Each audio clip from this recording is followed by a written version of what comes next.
नमस्कार स्वागत करुच्ची आज मुख्य गुरुत्वपूर्ण खबर को आपण मानकु एबे हमर हस्तगत होइतिबा खबर रहिछि पाणीपाग संपर्कित लघुचाप संपर्कित किभଳି रहिछि लघुचाप स्थिति एवं कोन रहिछि तार रूप एवं केउ केउ स्थान को रहिछि प्रबल रु अति प्रबल वर्षार संभावना केते तारिख रु केते तारिख मध्ये एई वर्षार परिमाण बढ़िबो से संपर्क संपूर्ण विवरणी मो भिडियो रे प्रदान करबी सेति में आपण मान निश्चित भिडियोटी को प्रथम रु शेष पर्यंत देखिबे जदि भिडियोटी भल लागे ते पाखर थिबा लाल बटन दबाइ निश्चित सब्सक्राइब करबे एवं पाखरे आसुवा बेल आइकन बजाई देबे एवं ऑल नोटिफिकेशन ऊपर मध्य क्लिक करनेबे जहाँ फल के लेटेस्ट वीडियो आपन निकट रे सर्वप्रथम पहुंच परिबो। तो चलंतु जानिबा आज पाणीपाग संपर्कित विशेष गुरुत्वपूर्ण सूचना को। आसंता 9 और 10 तारिख रे राज्यर उपकूलवर्ती किछि जिल्ला रे प्रबल वर्षा हेबार संभावना रही तेणु आंचलिक पाणीपाग विज्ञान केन्द्र पक्षरु येलो वार्निंग जारी कर जायछि एई उपकूलवर्ती अंचल मान एबे हमर दक्षिण बंगोपसागर अनुसार सृष्टि होइतिबा घूर्णिबलय आगामी 24 रु एबे भी राज्य रे घंटा मध्ये राज्य रे लागि रहइबो वर्षा प्रबल रु अति प्रबल घूर्णिबलय अधिक सक्रिय हेबा को ओडिसा रे उपकूलवर्ती जिल्ला गुडी रे प्रबल वर्षा हेबा बोली आंचलिक पाणीपाग विज्ञान करिछि। दक्षिण उपकूलस्थ आंध्र प्रदेश और संलग्न अंचल उपर रहितबा घूर्णिबलय जिल्ला रे आज सामान्य पश्चिम उत्तर पश्चिम दिग को गति करि ओडिसा रे तेलंगाना विदर्भ अंचल रे वायुमंडल रे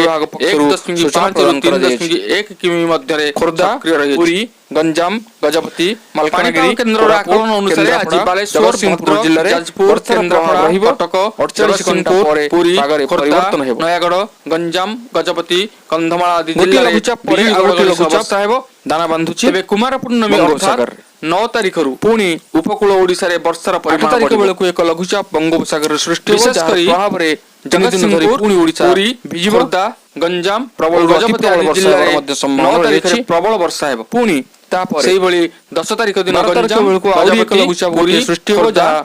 जगतसिंहपुर सागर सृष्टि हो और कटक जिल्ला रे प्रबल रु अति प्रबल वर्षा हेबो बोली आंचलिक ए जो दुईटी लघुचाप सृष्टि अनुमान करा जाय बात्यार रूप दुर्गा पूजा भली कुमार पूर्णिमा पर्यंत स्पष्ट होई नै एवं गजपति गजलक्ष्मी पूजा मध्यम सूचना हम पाखरे पहुंची जिबार संभावना रही आपण मानकर अवगति निमंते निश्चित जणाई दे जिवो। तेणु विस्तारित परिसर आकलन रु जारी होइतिबा सूचना सुनले लोक मानक मन रे 14 रु 20 तारिख मध्य रे राज्य रे वर्षार परिमाण कम रहबो सामना करिছে चलित मास 1 रु 7 मध्य रे राज्य रे 69.5 मिलीमीटर वर्षा गुरुत्वपूर्ण सूचना आज एही अवधि मध्य आगामी वर्षा 38.6 मिलीमीटर होइतले। तेणु चलित वर्ष एही समय स्वाभाविक वर्षा तुलन रे 80% अधिक वृष्टिपात होइछ।